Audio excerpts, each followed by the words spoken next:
welcome to a very special episode of Titanic Legacy, the podcast that explores Titanic's lasting impact through conversations with creators, authors, artists, historians, filmmakers, experts, entrepreneurs, and more who continue to keep the Ship of Dreams legacy alive. Not only alive, but thriving. I am your host, Paul Carganilla, and today I am honored to bring you a conversation with the family members of three of the most iconic Titanic survivors. And not just survivors, but notable historical figures. All three of our guests today are carrying on Titanic's legacy and the memory of their family members. We have been blessed to have each of them on in their own episode of Titanic Legacy already, but today is spectacular because they're all joining us together from across the globe in this very special virtual space. As we want to waste no time and dive into this conversation, I'll keep today's introductions brief. Of course, if you want to know more about each of our guests today, you can go back and dive into the first visits on the podcast here. But join me in welcoming. We'll go alphabetically. She is the direct descendant, the great-granddaughter of Margaret Tobin Brown, or history's unsinkable Molly Brown. Joining us today on the phone from the American Midwest, please join me in welcoming Helen Benziger. Hi. Thank you so much for being here. And our next guest is... Were it only true. Yeah, in person would be great, but... Oh, Yeah. it's a virtual applause. It's leaping from the spirits of everybody listening now or in the future. I love it. We'll bring in our next guest. He's a relative of J. Bruce Ismay, the managing director of the White Star Line, who, of course, infamously survived the sinking of the Titanic. He's the author of the book Understanding J. Bruce Ismay. Ladies and gentlemen, joining us from Cumbria in the northwest region of England. Please give a big warm welcome to Clifford Ismay. Hi, Cliff. Hi, everyone. Great to be here. And last but certainly not least, we have the great-grandson of Quartermaster Robert Hichens, who was at the helm the moment the Titanic struck the iceberg. He's the author of the awesome book, Titanic Day by Day, 366 Days with the Titanic. Joining us from Essex in the United Kingdom, please welcome back to the podcast, Simon Medhurst. Thank you very much. Nice to be here.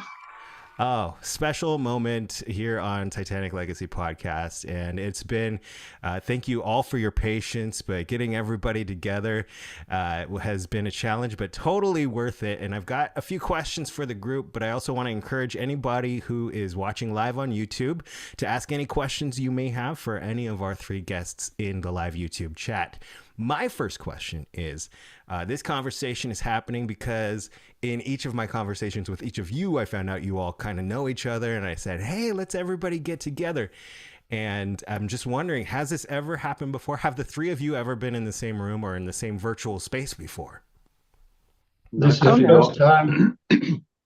First Yeah, time. definitely. Yeah, we chat around in Facebook. Yes. And, but that's really it. Well, I'm so happy and honored that we were able to wrangle everybody together here today. This is very special. And my second question, I guess, is for Cliff and Simon. Both of your relatives, Quartermaster Hichens and Bruce Ismay, have been villainized over the years, of course, and blamed for the Titanic disaster. I asked Helen the first time she and I spoke, but I wanted to get your two perspectives. It's a very important task. You might feel like it's a duty kind of to keep your relatives, not only keep their story alive, but kind of clear their name in a sense and kind of remove this villainous label. Does it ever feel irritating or annoying that as you go through your life, do you feel the pressure to do that? I'll let you go first, Cliff. Thank you, Simon. I was about to say something. Yeah, I wouldn't say I feel pressurized personally to do it, but yeah, it can be a strange thing being related to someone aboard the Titanic, especially someone as infamous as I dare say, in my case, as Bruce Ismay. So the reason I do what I do, part of the reason I wrote the book, Understanding J. Bruce Ismay, was because there are so many people, both on and off social media. Yeah, that's the one thing. Yeah. So many people on and off social media that they believe they know the story of Bruce Ismay, the guy who kind of left the bridge on the Titanic on that fateful night, maybe helped with a couple of lifeboats, got a bit of a ticking off by a couple of the officers, and then quietly snuck himself onto one of the earlier lifeboats to leave Titanic. Some say he even dressed up as a woman in order to gain a space on that lifeboat. And I thought, well, you know what? If he did this, I don't really want to know much about this guy, even if we are related. But everyone seems to follow the same narrative, and I wondered, is this actually true? So I started to do my own research, and I found everything was there in plain sight. But most people just weren't looking at the true story. Okay, I found a few new little pieces of information. I put Bruce on certain parts of the Titanic that wasn't previously known. So I decided to get involved with speaking about Bruce, not to apologize for him, but to make sure that the true story is out there. And it's only when people hear both sides of the story that they can actually make their own minds up. And yeah, I do get a rebuttal from. I do get people saying, "Oh, well, you will say that because you're related to Bruce Ismay. You're bound to say that." But anything that I do say, it's only because of what I've learned through finding evidence and research and everything else. So that's why I do what I do. Simon? Yeah, I think because I was a sort of Titanic fan before I actually knew I was related to Robert in the first place. So for me, it was all fresh from 2012. That's when I first knew that I was actually related to someone on Titanic at all. So for me, it wasn't. I didn't grow up with Robert Hichens. I didn't grow up with a Titanic history. So in some senses, it helped me because I was able to start afresh. So I was able to look at his life and history a bit objectively, if you like. So I wasn't sort of growing up with someone I had to defend. But what I did find is that what I would say is, I think, like Clifford said, you want both sides of the story. And I think the Titanic film probably didn't do Robert any favours in the sense that they seem to have clubbed a lot of things together. The lifeboat scene, all that happened on that never really happened in real life, and the things that were spoken of weren't in that boat at all. It was lifeboat 8. There's lots of things like that, and I think with Robert, I felt that it was important that the right story goes out. Now, what I would say is he wasn't an angel. He wasn't perfect by any means. And I've no doubt there were probably things said that evening on the lifeboat that might have made you sort of startled. But the one thing was that he was actually given control. It was his job.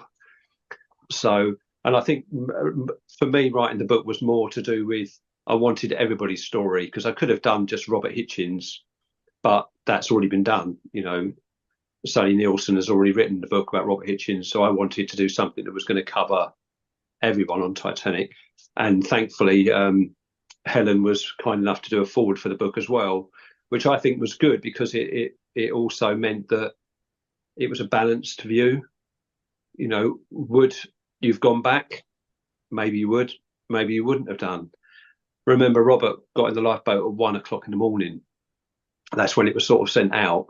So, the Titanic sank at 2:20. So that lifeboat was well away from the Titanic. So it wasn't just like you would see a picture almost as if it was just hovering around Titanic. It wouldn't have been. It would have been a good mile or so away. So, but yeah, there's lots of things there. I think, I say Helen's been great because she's been able to give that balance with the book as well. Absolutely. But defending him, probably a little bit. But like Cliff says, you want to get the true stories out rather than just maybe what's been bandied about and what's hearsay and those sort of things. Yeah, you mentioned the scene in the movie, and of course, it's Lifeboat 6, probably the most notable lifeboat as far as the legacy and living on in people's memory and in entertainment. That scene between Molly Brown and Robert Hichens, and those are your men out there. Let's go back and shut that hole in your face. Is lives on, and I love that you Helen actually wrote the foreword for your book, and she addressed that. And Helen, what was the inspiration behind taking this, as Simon says, kind of measured, balanced look at it? Well, I don't feel, let's go back a second. I don't feel obligated to defend her, my ancestor. But I do feel obligated. Well, everybody knows her, loves Molly Brown, knows about Molly Brown, thinks Molly Brown is great. I wanted them to know Margaret, who's a totally different person than what even James Cameron portrayed. And it just felt right to do that, to tell her real story. And I think that you have to look at things without a lot of emotion sometimes, especially when it comes to, the story of Hichens and Margaret. You have to look at what he was thinking and what he was doing. And I just don't see him as doing, would I have gone back? I would have tried. But as I said in the foreword, he was charged with this boat, and the passengers in the boat were his responsibility. He was just following orders. And thinking about me just stepping outside myself for a second, and I'll get back on track, I promise. But this scene in 1912. That's my line, Paul. This scene in 1912 of Robert Hichens and Margaret Brown going at each other here in this lifeboat as Titanic is sinking, and then fast forward 112 years, and their great grandson and their great granddaughter are here having a conversation about that moment. It's like, it gives me goosebumps. It's so magical. But something that you said and kind of stuck with me is you never know how you're going to act in any moment. You can put yourself in people's shoes. Absolutely not. But then you also have to contextualize it to what was going on, like everything that led up to that moment, the stress, an experience no one was prepared for, no one expected, and then we sit back and judge people's reactions. Is that fair? I don't, what did I want to say? I think it's gone now. I was thinking about it when you first started talking about this, but I don't even know, and I don't know, Simon, if you know, if that conversation took place between Hichens and Margaret. And was she really yelling at him? Did he really say, shut that pie hole or something? I don't know. I don't have any evidence of that. It's a story. Yeah, I mean, the shut the hole in your face was in lifeboat number 8.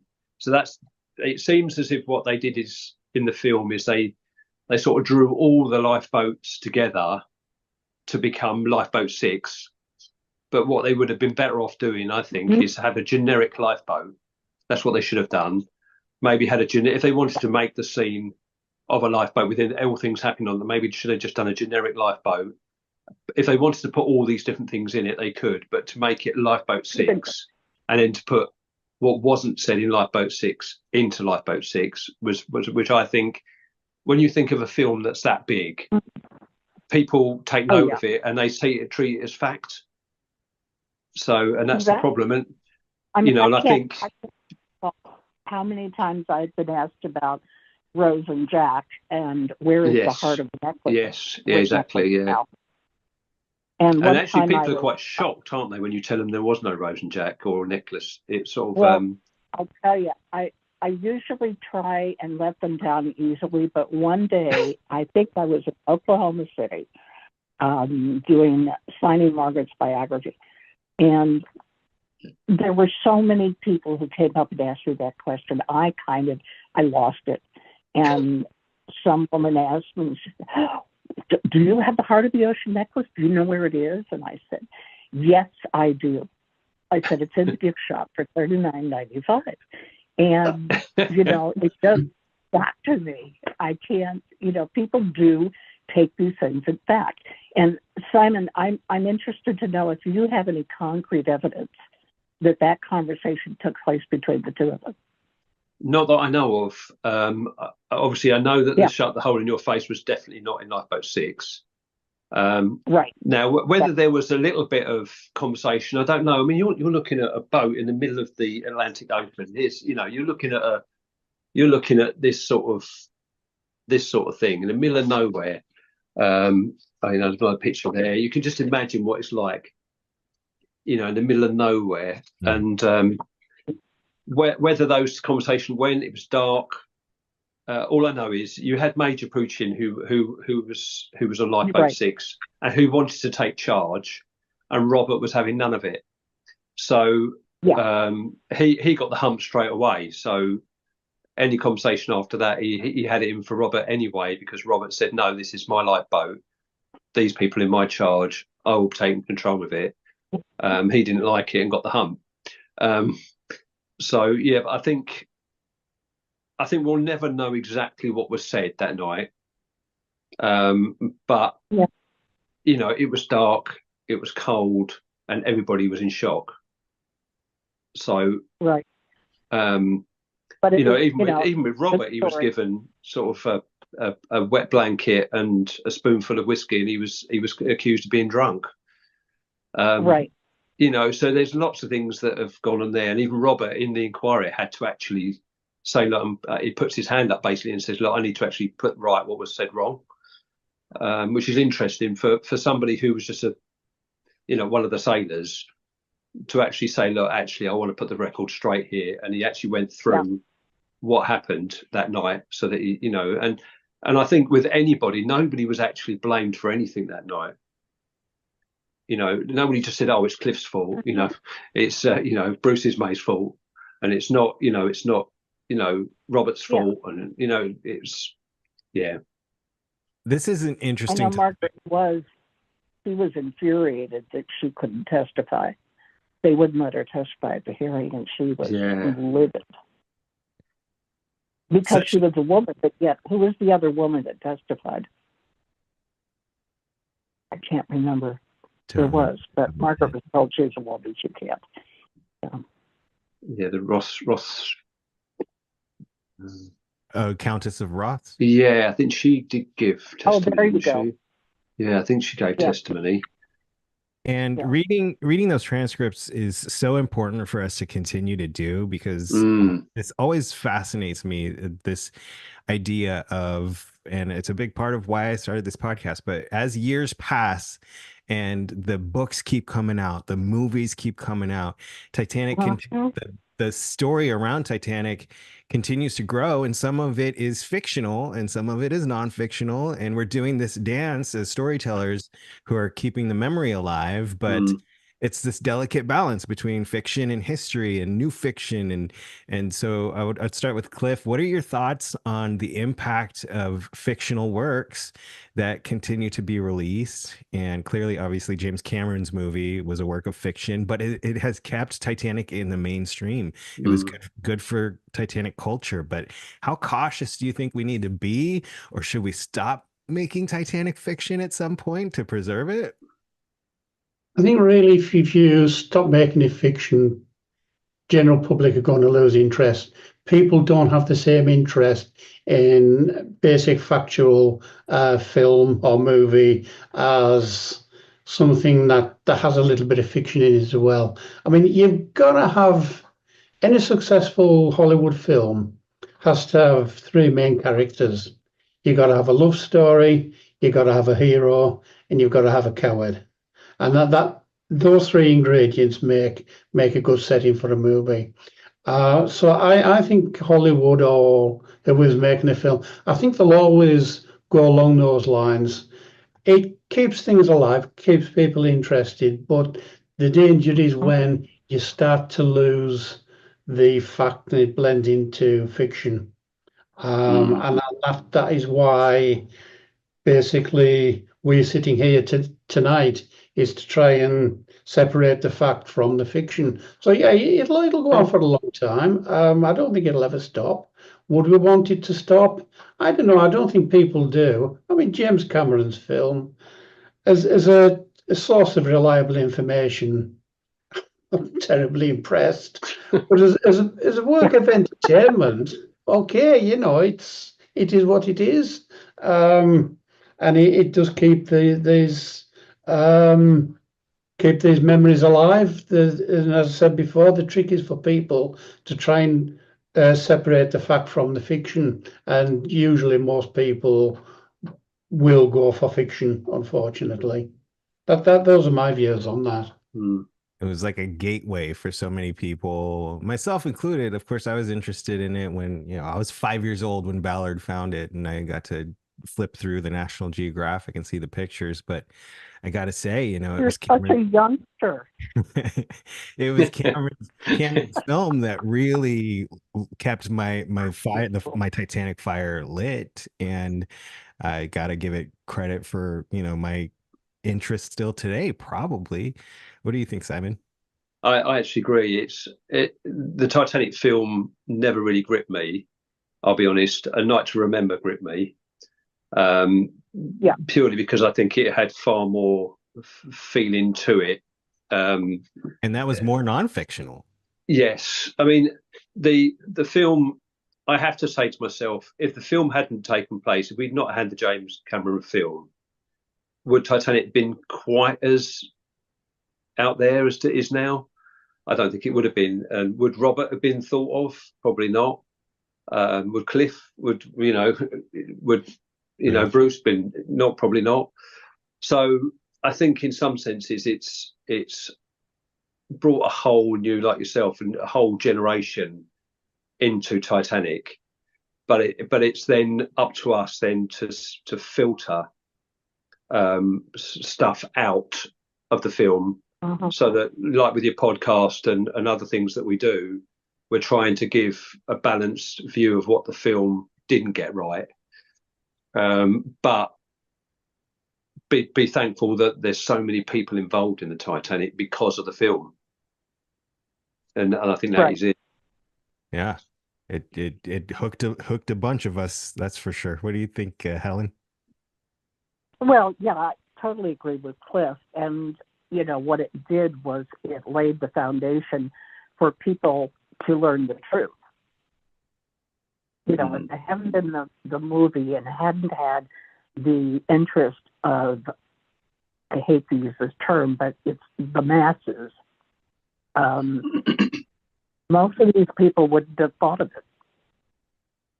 Yeah. And we were go ahead. No, go ahead. Finish your thought.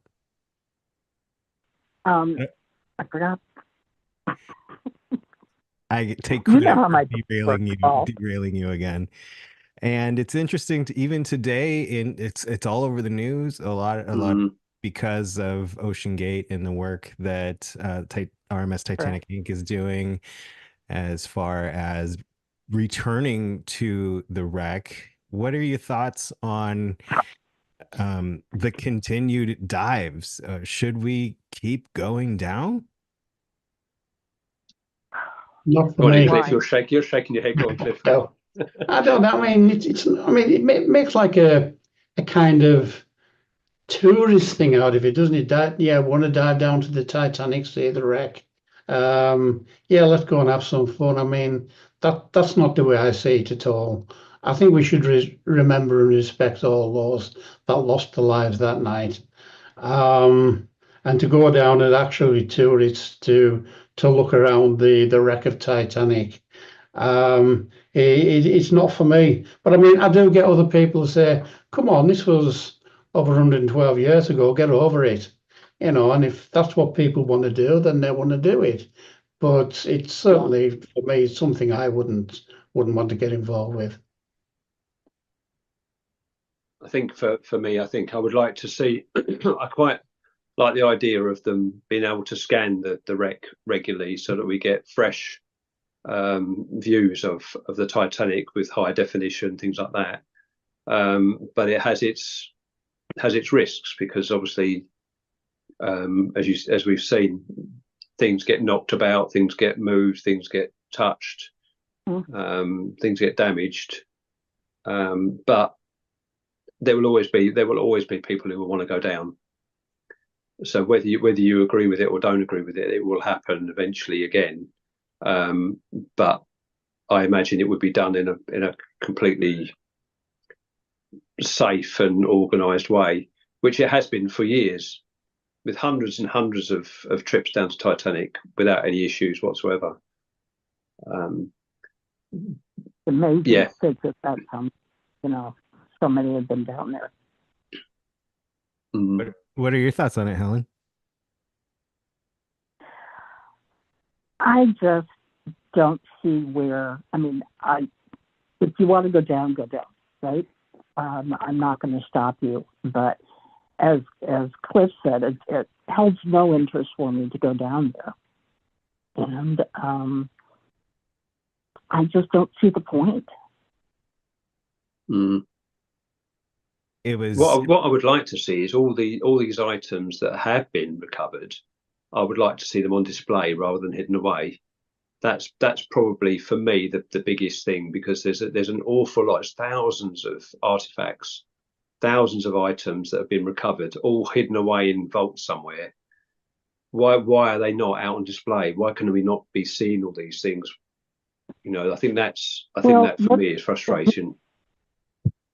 How many venues are there that could display these? And can you offer security for them? Can you make, and you can't just pack them into a space. When you look at the Titanic museums in Branson and Pigeon Forge, they're done so beautifully. And they tell us, but if you put them all out, you're going to have tables in a row around a room, and just smack an artifact down. And I would rather have them in a place where the stories are being told. Yeah, that is the big challenge. Once it's up, where does it go, and how is it kept up and preserved? And that is a big. Yeah. See, as some of you know, I'm a director of a museum where I live in Cumbria. It's not a very big museum, and we have quite a large collection. So what we do is we circulate the collection, have things on display maybe 6 months out of the year, and we rotate it and show some of the other collection. Now, I don't know the logistics with what the artifacts from Titanic. I don't know how they're stored, in what condition they're stored. Hopefully very well. But I mean, is there an argument for certain companies, the museums, rotating the collection from say a central store where it is now, and it's showing different things at different times? I don't know, maybe that's a possibility, but obviously you can't show everything all together, because, as Helen says, it does have to be set out properly. You don't want rows and rows of tables. It kind of, I think the way it's done, if there's a right way or a wrong way to do it, I don't know, but I think they're probably about hitting the nail on the head. But certainly, circulate some of the items that are on display, and let everyone see them. I don't know what Simon thinks, but we have very little opportunity over here in the UK. Most of the exhibitions with genuine Titanic artifacts, most of them are over in the US. Although I think RMS team, my good friends, they kind of take them to different countries around Europe, different cities. And yeah, I think if we're going to show these items, it should be done respectfully, and it should be there for everyone to see at some point. It's Exactly. so powerful. I've been to the exhibit at the Luxor in Vegas and seen the big piece, the huge part of the Isn't hull that they wonderful? brought up. And I recently, just got back from Ireland, where at the Belfast experience there, I got to see Wallace's violin, and Hmm.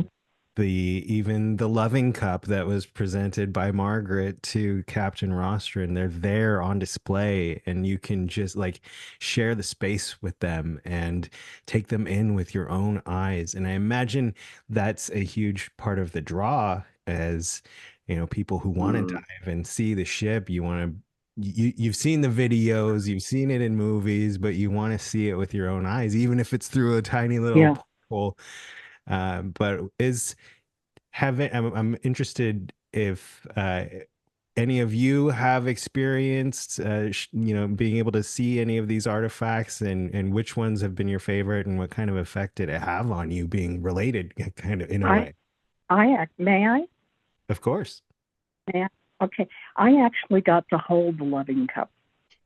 Wow. So the Titanic Museum flew over Janet and Margaret Rostron, who were the great-granddaughters of Captain Rostron of the Carpathia. And I was in tears, and they were saying, watch Helen, she's going to cry, she's going to cry. But they presented to me the cut. They said, as Margaret presented this to our great-grandfather, we now present it back to you. And then we all installed it into the museum. And I've been able to hold the talisman that Margaret took from the ship when she left. And I've been able to hold, well, it's a funny story. There's a gold nugget necklace, which is the most ghastly looking thing in the world, but it's worth a fortune. And when they first started exhibiting it, they said that it belonged to Margaret. And then somebody in our family went in and said, well, if it belongs to Margaret, we should have it. And of course, Margaret got paid for everything, so we have no right for anything. The insurance was filed. But anyway, then they said, thought to have belonged to Margaret. And then it got I don't know what you would call it. It wasn't really a fight, but it got a little testy, I guess. And now it's displayed as being found in the debris field. But who else but Margaret would have a gold nugget necklace? I mean, really. Yeah. And she had it in her insurance claim. Wow. Simon? Yeah, I think like Cliffy said, the UK, and we don't really have an awful lot. It sounds a strange thing since you've got Southampton and Liverpool and Belfast, but I think Belfast, for instance, have only had those sort of things very recently, the violin and those things. Generally, before that, there wasn't really anything in Belfast, purely because they saw it as the building of the ship rather than the disaster itself. Mm-hmm. So they concentrated on the building and all those sort of things, and so they didn't really have many like they have now, the artifacts they've got now, which is excellent what they've got there now. I've never been to Liverpool. That's my next port of call. But Southampton's good, but I don't think there's enough in Southampton either. The museum there is a nice museum there, but when it comes to what should be there for what Southampton stood for, that's a nice museum in Southampton, but could be more. But yes, I think like McCliff said, really I need to get to America to see some of the outstanding things connected to Titanic, really. And with Belfast, wasn't it a source of embarrassment and heartache for them to kind of keep the memory alive there, because she was built there and she went down 4 days into her maiden journey? I think they tried to distance themselves from Titanic for a number of years. Yeah, certainly the disaster itself, and I think the early days of the museum or the exhibition experience was more to do with the build. Yeah, it was an amazing experience for me being there and walking around on the shipyard, and they're doing so much construction there at the Titanic Quarter now that yes, I'm just walking around. It was like the sun was just rising, the air was Oh, crisp. wow. I'm on the shipyard and I'm hearing the banging and the sound of construction from a nearby construction site, and it just like gave me goosebumps. I was just Just transported close right. your eyes and imagine. Yeah. And yeah. Cliff, I know you were just there. What was your experience like visiting Titanic Quarter for the first time? It was a wonderful experience. There's a lot of people there. Great, it's doing well. It was wonderful to see the violin, the cup, and the deck chair as well. Mm, But I think it's the whole they have the whole story laid out there in front of you when you're at yeah. that exhibit, and you can walk around from the beginning right through to the end. And by the time you get to the end, you just about have the whole story of the construction of Titanic, Mm, the legacy of Titanic. You know, it's all kind of there if you look for it. And mm, one of the great things is you can walk around there all day because I think I was there about 3 hours, and I thought, well, I'd we had some filming to do, so I've got to go. So I decided to change my route and go get out a different way, only to find there was actually another level there, a whole floor of exhibits I've not even seen yet. So you know, you could spend a lot of time there. Everyone's so helpful, but it to me it is that story. They're telling the full story yes, they are. Titanic from Mm-hmm. birth to death, if you Yeah, I mean, like. I had interviews there as well. So when they flew me over and I did some interviews on different levels, but I was there for quite a long time again, like yourself. But they were taking me in through back doors and side entrances, Mm. sort of taking me shortcuts to different areas, and it was just fascinating, just sort of being sort of fed in different areas, but then to be able to walk around it all as well. And yeah, it's when you go through it all, and then you get to that final bit with the Titanic sort of turning with the lights, Yeah. and that really does finish it off really well. I think that part of it just does set it off at the end. An unexpected aspect of the experience that blew my mind was we got to stay at the hotel there, Yes. the old Harlan and Wolff building, and how they Um, the old office is open for anyone to Mm, walk in and experience. yes. Yeah. I thought I would need to are make a all the desks still there? And they're not necessarily in the same room. Like things have been moved around a bit for the hotel, obviously, but the spaces are there. The doors are wide open. As long as there's not an event happening, you can go in and just walk in. The morning that we ended up leaving Belfast, I was out, like I said, at sunrise before any of the tourists were around, and any other tourists, because I was a tourist, obviously. But I got to walk into Thomas Andrews' office, and Yes. I sat in the corner in a chair, and oh, I just sat in silence and basically meditated for about 20 minutes, and yeah. no one else walked in the room. Like it was just an experience I got to share in that space with the energy that's still there, and I can't recommend it any enough to anyone who is looking for a place to vacation and is a Titanic enthusiast. Titanic Quarter in Belfast is a must visit. I think you, like you say, was because I had stayed in one of the rooms that actually looked out onto the quarter, onto the Yeah. the experience. Uh-huh. And yes, walking around, it just was literally just let you go to do whatever you want. There's no sort of, you're not allowed in there, you're not allowed to do that. They very much just allow you. So there's the one that little sort of area where they received the first phone call. You know, there's you go in there, and it's just there's an awful lot of original still there that they've kept. And I say Thomas Andrews' room is just outstanding to go in there.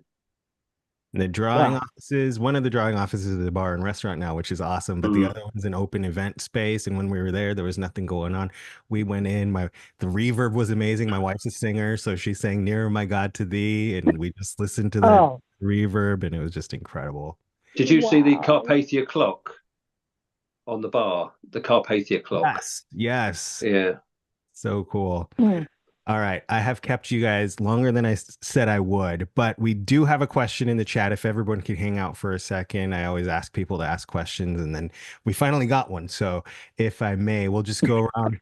We'll go around the horn here, and we'll start ladies first with Helen. Rebecca asks, what is your favorite fact of Titanic or the people on the ship? What your favorite fact?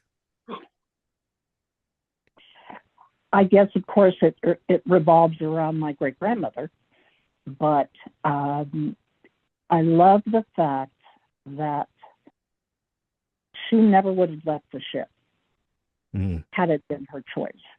She was picked up literally and put into lifeboat number 6. Margaret believed that if women wanted the same rights as men, then they ought to step up and take the same responsibilities as men. And she felt very strongly that if you're a woman who is like as her age, which was in her 40s, and if you've already had your children and they're grown and raised, then step back and let the young men get into the boats with their families. Because those families, when they got to New York, had nothing. They had no clothes, they had no money, most of them had no place to go, and they were just absolutely destitute. And where you could have been very comfortable across the pond, when you got to New York and your husband was dead, you had no future to speak of. So she was very adamant about that, and I will tell you, the woman's movement at the time was not happy with her. It was like, I want my cake and I want to eat it too. Yeah, and so that's my favorite fact about my great-grandmother. So many women didn't even get a chance to properly say goodbye to their husbands. Oh, no. Days, and we're just torn away by the crew. And yeah, I mean, they're doing their job. They're saving lives like they're supposed to be. But some very tragic stories about, not even getting a goodbye kiss. Favorite fact, the ship or the people? I think I'll put it with Robert Hichens, really. I think one of the things I think is remembering always that every single sailor, crew did their best that night. They really did. They did all that they could possibly do. With Robert, I think it's more the fact that he suffered his whole life, I think, with most of them did, with his chronic fatigue syndrome. So they had, a lot to bear after, you even think about Fred Fleet and others that suffered after the disaster. See, Robert's wife died on the 23rd of May in 1940, and Robert died on the 23rd of September 1940. Robert loved his wife so dearly, and they literally he couldn't be parted from her. And when she did die, he died the same year. So there's a whole. I think for me, it's remembering the people.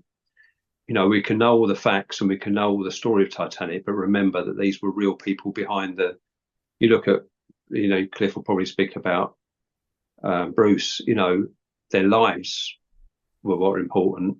And I say that's for me, doing the book was to get right into the nitty gritty of these people's lives, what they thought, what they felt. And I think that's something important, that when we're telling our story, whoever it is within the Titanic, that we try and keep that reality of people's personalities and their feelings and their thoughts. I suppose I don't know if that's a bit wide, but yeah. It's a perfect segue though to Mr. Ismay.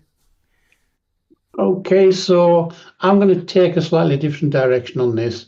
To me, it was all ethos of why Titanic came into being. as well as many other ships. It was the Titanic had first class passengers who were traveling between Europe and America. A lot of them, they wanted to go home, but some of them, they were there just because it was a cruise ship, which, a lot of people don't think of Titanic that way. But for me, the biggie was the main backbone of Titanic, if you like. The reason she was there was a migrant ship to take people over to America to start a new life. And you had all these, some of the second class passengers and most of the third class passengers. They boarded the Titanic full of dreams and aspirations about starting a new life in America. And of course, for most of them, it just didn't happen. And Titanic sailed to bring those people together. She failed in that, but as I always say, the wonderful thing is, I think the legacy of Titanic lives on today because she didn't bring most people together, but she's bringing us all together now. People who are listening in on YouTube or wherever, and all those people here, people on social media, is bringing us all together. And I think in a way that Titanic, in a way, she's finally succeeded to bring people together in a way that she couldn't in 1912. She has brought. That was lovely.